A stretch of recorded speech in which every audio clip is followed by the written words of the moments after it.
नमस्कार। हमारे खास कार्यक्रम कोविड-19 प्रतिरोधक क्षमता का विकास में आपका बहुत बहुत स्वागत है। जैसा कि अंग्रेज़ी में कहावत है, prevention is better than cure. खास करके जब हम कोरोना की बात करते हैं, जो एक महामारी का रूप ले चुका है यह वायरस, जब उस संदर्भ में बात करते हैं तो यह कहावत दवा से अधिक चरितार्थ होता दिखता है। आप किस तरीके से अपना बचाव कर सकते हैं, किस तरीके से इस वायरस से आप बच सकते हैं। दवा तो महत्वपूर्ण भूमिका निभाती है, लेकिन आपकी ये सावधानी भी अपने आप में बहुत महत्वपूर्ण भूमिका रखती है इस बीमारी से बचाव को लेकर।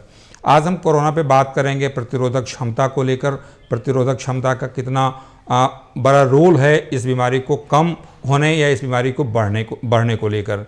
आज हमारे साथ RBTS कॉलेज के लेक्चरर डॉक्टर आशुतोष जी हैं। आज हमारे साथ RBTS कॉलेज के लेक्चरर डॉक्टर आशुतोष हैं। उनसे हम जानेंगे होम्योपैथ एक ऐसी पद्धति है या एक ऐसी विधा है इलाज की, जिसके बारे में जो सामान्य परसेप्शन लोग बनाते हैं कि जो इमरजेंसी में ये काम नहीं आती है, इमरजेंसी में। लेकिन खास करके कोरोना के रिगार्डिंग अगर हम देखें तो लगातार बेहतर ये पद्धति भी उभर कर सामने आई है, या इसके अलावा भी बहुत सारे ऐसी बीमारियों में लगातार बेहतर काम करती रही है। तो क्या लगता है कि जो ये केवल भ्रम है, होम्योपैथ किसी भी बीमारी में, खास करके हम कोरोना की बात करें तो उतना ही कारगर ये पैथी होती है जितने की दूसरी? होम्योपैथिक एक ऐसी पद्धति है जो किसी भी दूसरे पैथी से के समानांतर और उसके बराबर चलने वाली है।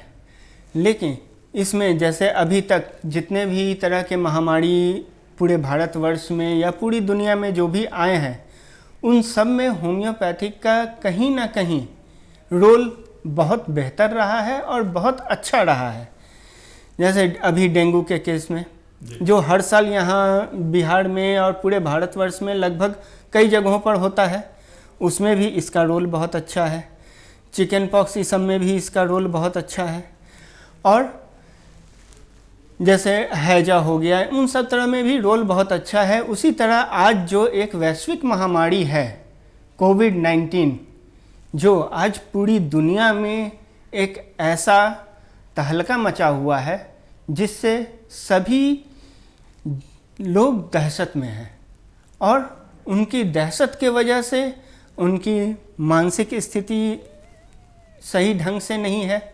दूसरा कि अब किसको है किसको नहीं है, सभी लोग यही सोच रहे हैं कि कहीं हमारे बगल वाले को होगा तो कहीं हमको हो जाएगा, कहीं अगर हम उसका कुछ लिए तो ये हमको हो जाएगा।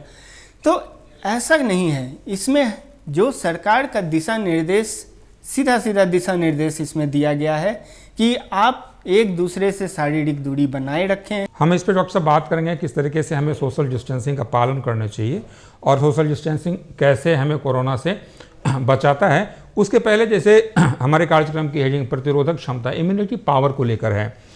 लगातार ये बातें आ रही हैं कि जो हमारे देश में या हमारे खास करके बिहार के परिप्रेक्ष्य में बात करें तो कहीं ना कहीं इम्यूनिटी पावर एक बड़ी महत्वपूर्ण रोल अदा कर रही है। और इसीलिए अगर हम दूसरे राज्यों, दूसरे देशों की तुलना में देखें तो जो ग्रोथ का ग्राफ है वो कंपैरेटिवली हमारे यहाँ कम है, या मॉर्टेलिटी रेट को देखें तो वो ग्राफ हमारे यहाँ कम है। तो जो प्रतिरोधक क्षमता होती है उसका हम विकास कैसे करें? अगर कोई व्यक्ति चाहता है कि अपने इम्यूनिटी पावर को बढ़ाना, उसे क्या कुछ करना चाहिए? और प्रतिरोधक क्षमता हमारे शरीर का मतलब क्या है, ये किस तरीके से ये क्षमता हमें बचाती है? हर व्यक्ति का एक अपना शारीरिक विकास है, एक उसके अंदर किसी भी रोग से लड़ने की एक ताकत बनी हुई है। उस ताकत में, उस सेल के अंदर जो रोग से लड़ता है, तो वो उसके अंदर जो ताकत आती है वो हमारे भोजन, हमारे प्राकृतिक से, इन सबों से ही उसे ताकत मिलती है। अब जिसको, जैसे कोई व्यक्ति अगर अभी किसी बीमारी के वजह से अभी उठा है तो उसके में उतनी ताकत नहीं होगी, तो उसके लिए ठीक है हम अलग से हेल्थ टॉनिक देते हैं, अलग से उसके लिए दवा देते हैं। तो उस तरह के रोगों के लिए और उस तरह के मरीजों के लिए हम होम्योपैथिक में भी ऐसी बहुत सी घरेलू जो आम जड़ी बूटियों में मिलने वाली, वनस्पतियों में मिलने वाली ऐसे पौधे हैं जिनसे उनको ताकत मिल सकती है। जैसे आपका गुम्मा है, जो हमारे एक होम्योपैथिक में ल्यूकस एस्पेरा के नाम से जाना जाता है। इसका क्यू यानी मदर टिंचर जो अर्क है उसको इस्तेमाल किया जा सकता है। एवेना सटाइवा ये जौ से बनता है। जौ हमारे खेतों में ही उगाए जाते हैं और बिहार में और दूसरे प्रदेशों में ये सबसे आसानी से मिल जाती हैं।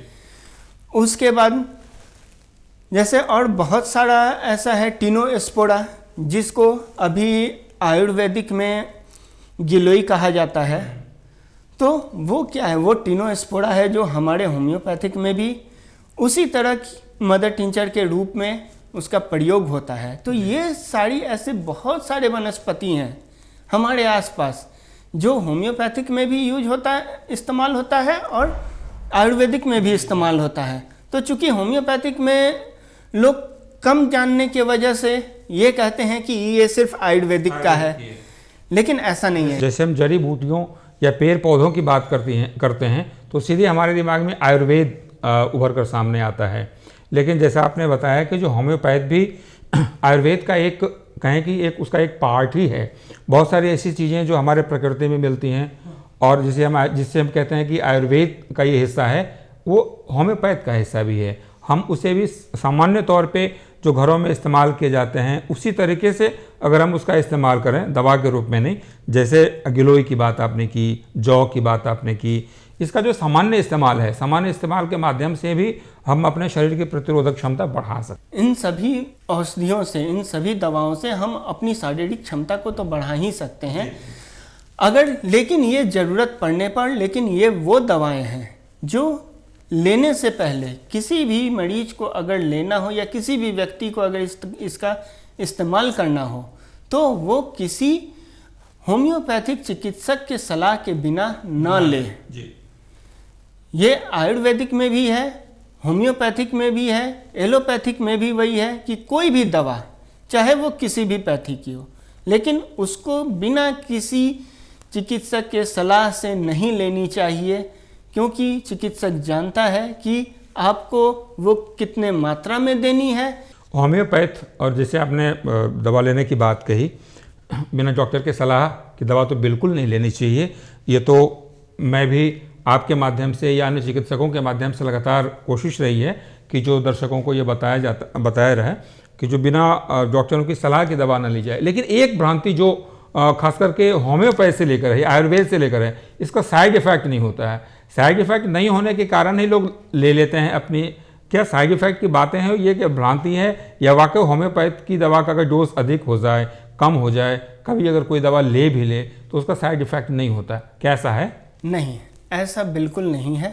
हर जो भी दवा है, हर दवा का साइड इफेक्ट है जी। और हर दवा औषधि का भी काम करती है और वही दवा जहर का भी काम करती है, अगर उसका सही तरीके से अगर इस्तेमाल नहीं किया तो। क्योंकि चिकित्सक के सलाह के लिए इसलिए कहा जाता है कि उसको कितनी मात्रा में किसको देना है। और अगर मान लीजिए कि हम किसी भी दवा को हम लें और हमें उसकी ना मात्रा का हमें उसका नॉलेज हो, ना उसके बारे में कोई नॉलेज हो और हम ले लें, तो वो हमको उस वक्त लेनी है या नहीं लेनी है, हमारे लिए हानिकारक हो सकती है जी। अब हम बात करेंगे कोरोना से, उसके लक्षण को लेकर। चाहे आप इलाज कराने के लिए कोई किसी भी पैथी में जाए, लेकिन बीमारी वही होती है, लक्षण वही होते हैं, केवल इलाज करने का तरीका बदल जाता है। तो सामान्य तौर पे जब सामान्य व्यक्ति को कौन सा लक्षण, क्या ऐसा उसमें दिखे जो बीमारी, तो उसे लगे कि नहीं कोरोना की जांच करानी चाहिए? कोरोना का लक्षण शुरुआती तौर पर तो किसी भी व्यक्ति में नहीं दिखता है। ये 4-5 दिन तक तो कोई भी लक्षण, 5 दिन 7 दिन तक कोई लक्षण नहीं दिखता है।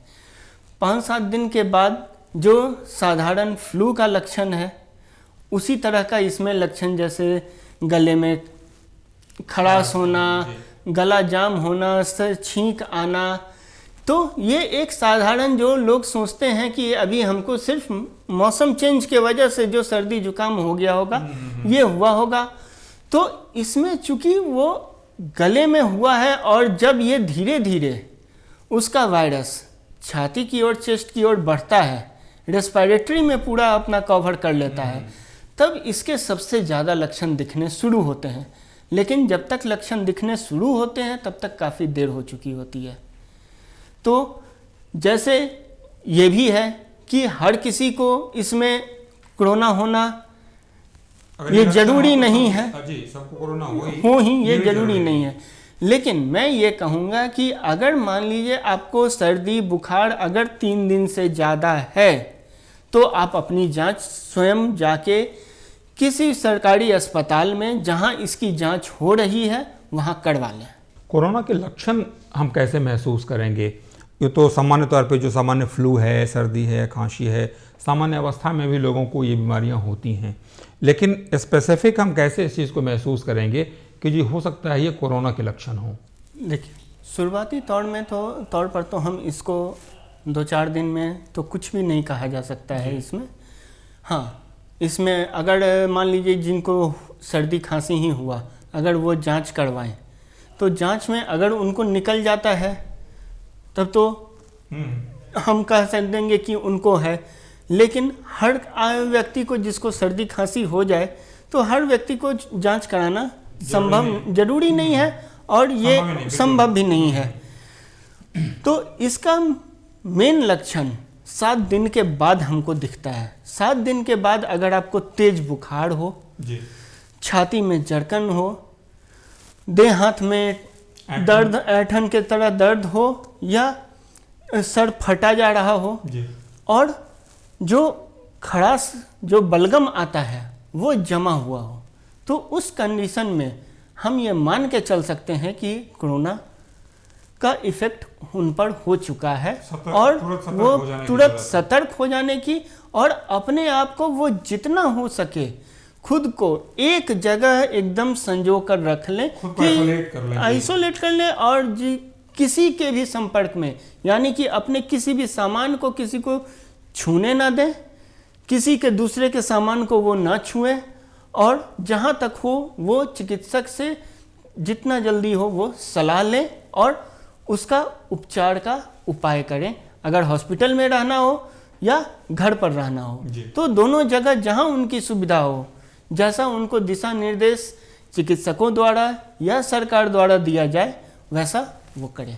डॉक्टर साहब, प्रिकॉशन के तौर पे अगर हम होम्योपैथ की दवा लेना चाहें ताकि अगर सामान्य लक्षण दिखें या ना भी दिखें तो आगे बीमारी ना हो, उसके प्रकोप में ना आए, तो होम्योपैथ में कौन सी ऐसी दवा है जो सामान्य तौर पे डॉक्टर के बिना सलाह लिए भी ले सकता है व्यक्ति? देखिए, अभी जब से ये कोरोना शुरू हुआ जी, उस वक्त से ही हमारी भारत सरकार सबसे ज़्यादा सजग हुई, जो लॉकडाउन ये सब कुछ किया। उस वक्त होम्योपैथिक का उसके दिशा निर्देश पर, भारत सरकार के दिशा निर्देश पर आर्सेनिक एल्बम का चुनाव किया गया और उन्होंने दिशा निर्देश दिया कि इसको पूरे भारतवर्ष में सभी लोगों को जिनको है या नहीं है इसको बांटा जाए, चाहे वो बच्चे हो, बूढ़े हो, महिलाएं हो, सबको दिया जाए और उसका पूरा कितना डोज उसका लेना है, कितने दिन में लेना है और कितने दिन तक लेना है और कब लेना है, ये हर एक चीज़ का दिशा निर्देश दिया गया था, जो आज भी होम्योपैथिक अस्पताल में दिया जा रहा है जी। ब्लॉक से लेकर यहाँ हमारे मुजफ्फरपुर RBTS गवर्नमेंट कॉलेज में भी दिया जा रहा है, वहाँ अस्पताल में इसका रोज बांटा जा रहा है। जो आपने दवा का नाम बताया, कितना असर दिखा, कितना असरदार रहा लोगों के बीच जब ये दवा का लोगों ने इस्तेमाल किया? तो एक फीडबैक अगर आपके पास वैसा हो जो लोगों से आपको मिला हो कि इस दवा के बाद बीमारियां नहीं हुई, या अगर लक्षण दिख रहे थे उसके बावजूद दवा जब लिया उसके बाद वो लक्षण कम होते चले गए? देखिए, अभी तक तो यहाँ पर हमारे मुजफ्फरपुर में ऐसे किसी भी मरीज को नहीं दिया गया है जिनको कोरोना हुआ था जी, क्योंकि वो तो सरकार ने अभी तक यहाँ पर वैसी व्यवस्था नहीं कर पाई है और वो करने जा भी रही है, उसके लिए वो सरकार तत्पर है। लेकिन जो आर्सेनिक एल्बम भारत सरकार निर्देश पर जो दिया गया था तो उसमें अभी तक जिन जिन मोहल्लों में बांटा गया है तो वहाँ से अभी तक किसी भी कोरोना मरीज की होने की पुष्टि नहीं हुई है। तो अभी तक हम ये कह सकते हैं कि हमारी दवा कारगर है और ये काम कर रही है। सामान्य लोग भी इसका इस्तेमाल कर सामान्य सकते लोग हैं। भी इसका इस्तेमाल जो भी चाहें, ये जहाँ से भी दवा लें वहाँ से उसका दिशा निर्देश होम्योपैथिक चिकित्सक से जरूर ले लें जी। कि इसको कब लेना है, कितना लेना है और कितने दिन तक लेना है। कोरोना में खास करके बच्चे और बूढ़ों को अधिक सावधानी बरतने की सलाह दी जा रही है। कहीं ना कहीं इसका संबंध भी बॉडी की इम्यूनिटी पावर से है, प्रतिरोधक क्षमता से है। तो और जो रिपोर्ट भी आ रही है, जो मॉर्टेलिटी रेट अगर हम देखते हैं तो वो बूढ़ों बुजुर्गों में अधिक है, 60 से अधिक में है, या फिर बच्चों में अधिक है। जो इस एज के होते हैं 10 से 40 के बीच या 50 के बीच के होते हैं, उनके बीच जो मॉर्टेलिटी रेट होती है अपेक्षा करो तो कम होती है। तो इस संदर्भ में आप क्या बुजुर्गों को और ख़ास करके अभिभावकों को क्या सलाह देना चाहेंगे कि वो अपने बच्चों को इस दौरान कैसे देखभाल करें? बुजुर्ग को इस समय किन सावधानियों से गुजरना चाहिए, कौन सी सावधानियां रखनी चाहिए उन्हें? बच्चे हर किसी चीज़ को, हर सामान को, दूसरे के सामान को वो छू लेते हैं, क्योंकि उनमें हर चीज़ को एक जानने की जिज्ञासा रहती है कि ये कैसा है, वो कैसा है। बाजार ही अगर अपने संबंधी के साथ बाजार ही गए तो हर सामान को वो देखते हैं और लेते हैं। तो अब उनके लिए ये उनके अभिभावकों को सबसे ज़्यादा ये ज़रूरत है, ध्यान देने की ज़रूरत है कि वो किसी भी सामान को बच्चे न छुएं, किसी भी तरह कहीं भी वो दूसरे लोगों के संपर्क में ना आए, और जहाँ तक हो उन्हें जो आपको कहा गया है कि बार बार हाथ धुलवाना, सैनिटाइज करना, उन पे मास्क लगा के रखना, तो ये आदत उनको भी आप डेवलप करना चाहिए। बिल्कुल ज़रूरत हो, अगर बाहर निकलें तो उन्हें भी ये आदत डलवाएं। और इस पर हमेशा ध्यान रखें कि जो बच्चे, क्योंकि बच्चे कभी एक जगह अस्थिर, आप हम बड़ों की तरह कि उनको जो कहा गया है वो सिर्फ वो नहीं कर सकते, वो तुरंत कुछ और करेंगे, तुरंत कुछ और करेंगे। तो इस पर उन्हें विशेष ध्यान रखने की ज़रूरत है। हाँ, हम नौजवानों में चूँकि इम्यूनिटी पावर बहुत ज़्यादा होता है, उनमें रोग से लड़ने की क्षमता अधिक होती है, मेहनत करने की ताकत ज़्यादा होती है, लेकिन उसी की अपेक्षा बच्चे अभी कोमल हैं, उनमें इतनी क्षमता नहीं अभी डेवलप की रहती है। तो उनके में आप जैसे हम बच्चों को हॉर्लिक्स देते हैं, बॉर्नवीटा देते हैं, कि उनमें ये रोग प्रतिरोधक क्षमता जितनी ज़्यादा बढ़ती जाए, लेकिन चूँकि उनका खान पान भी वैसा ही है कि कभी ये खाएंगे कभी वो नहीं खाएंगे, तो इस वजह से उनमें कमज़ोर होती है। तो इसलिए उनमें सबसे ज़्यादा ध्यान देने की आवश्यकता है।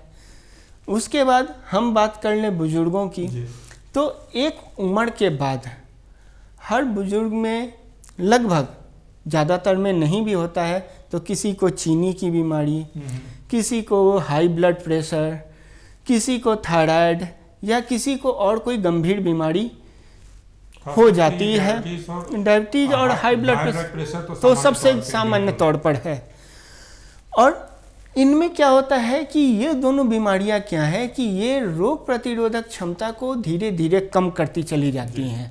जैसे जैसे ये आगे बढ़ती जाती हैं वैसे वैसे रोग प्रतिरोधक क्षमता उनकी कम होती जाती है। तो उस कंडीशन में अगर कोरोना हुआ तो ये उनके लिए बहुत ज़्यादा घातक भी हो सकता है और एक तरह से जानलेवा भी हो सकता है, या उन्हें और ज़्यादा बीमार और ज़्यादा उन्हें सुस्त बना सकता है। तो इसलिए उन लोगों को भी जहाँ तक हो एक अच्छे सुचारू ढंग से घर में रहें। जब ज़रूरत हो, मैं ये नहीं कहूँगा कि हाँ बुजुर्ग बाहर, घर के बाहर ना निकलें, ज़रूरत पड़ने पर निकलें, लेकिन अपने पूरी सावधानी के साथ मास्क लगा कर निकलें, ज़रूरत हो दस्ताने पहन कर निकलें, एक सैनिटाइज़र हमेशा घर के पास ही रखें, दरवाजे पर रखें कि जब बाहर से आए तो साबुन और सैनिटाइज़र से हाथ धो लें, और जहाँ तक हो एक सावधानी रखें, और जितना हो शारीरिक दूरी एक दूसरे से बना के रखें और अपने आप को बचा के रखें। बच्चे और बुजुर्गों के बाद अगर हम बात करते हैं महिलाओं को लेकर, खास करके जब प्रतिरोधक क्षमता महिलाओं में भी अपेक्षाकृत कम होती है, बीमारियों का प्रकोप अपेक्षाकृत अधिक होता है उन पर, तो महिलाओं को कौन सी सावधानियां बरतनी चाहिए कोरोना को लेकर?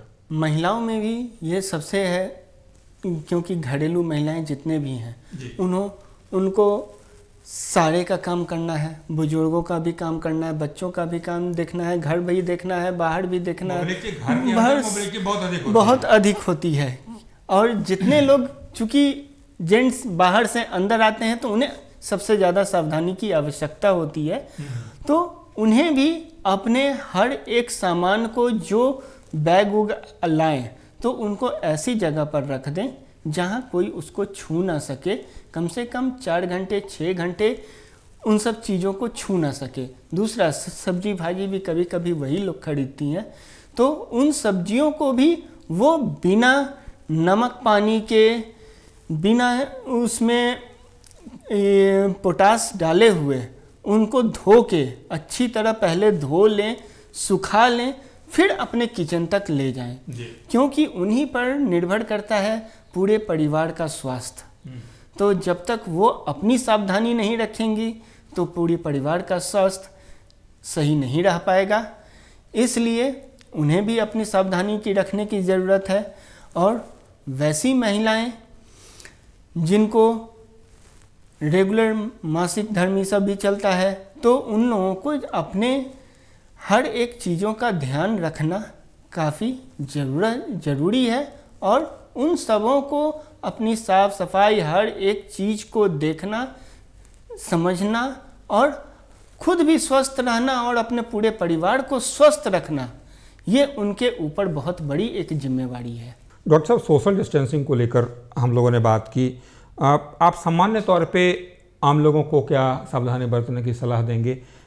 कैसे वो बचें? अगर आपके आसपास भी पॉजिटिव हो तो आप कैसे अपने आप को संयमित रखें? कैसे आप सावधानियां बरतें, जो खास करके सरकार की गाइडलाइंस है सोशल डिस्टेंसिंग को लेकर?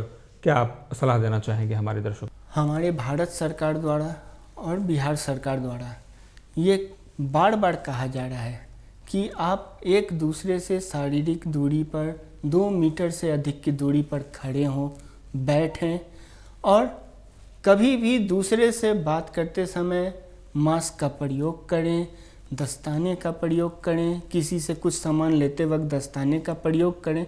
अगर मान लीजिए दस्ताने का प्रयोग ना भी करते हैं तो हैंड वॉश, हैंड सोप है, हैंड सोप से हैंड वॉश करें। नहीं हैंड सोप है वहाँ उपलब्ध, पानी उपलब्ध नहीं है तो सैनिटाइज़र का प्रयोग करें। लेकिन इन सब तरह की सावधानियों को रखते हुए और अपनी प्रतिरोधक क्षमता को बनाए रखते हुए आप सरकार के गाइडलाइन से खुद को भी ये करें, उनके गाइडलाइन के द्वारा खुद को भी बचाएं और दूसरों को भी बचाएं। अगर कोई भी मरीज आपके बगल में भी है तो उनसे घृणा करने की आपको आवश्यकता नहीं है, बल्कि अपने खुद को सावधानी बरतने की आवश्यकता है, क्योंकि जो बीमार पड़ा है वो ठीक भी होगा। तो मरीज से घृणा, अभी जो हमारा ठीक होने वालों की, अभी जो हमारा आंकड़ा आया है ठीक होने में, तो यहाँ बीमार से ज़्यादा तो अभी हमारे ठीक हो चुके हैं। और कई लोगों का टेस्ट हुआ है जिसमें ज़्यादातर लोगों को निगेटिव ही आता है। तो इसलिए आप बीमार व्यक्ति से कोई भी घृणा ना करें और उनसे कोई भी परहेज ना करें। हाँ, बीमारी से डरें, बीमार से नहीं। जी डॉक्टर साहब, बहुत बहुत धन्यवाद आपका।